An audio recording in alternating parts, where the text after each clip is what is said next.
This is an unboxing video. My mystery box of the Freedom just came in from ASGI. Let's get right to it.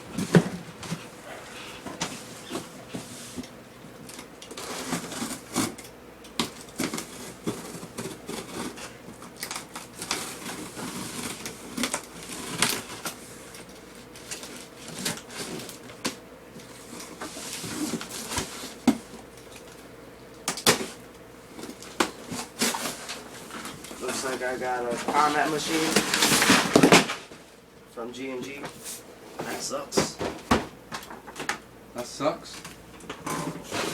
Yeah, it's only $150 worth. Oh, you could get something there that costs more money. It's a mystery box.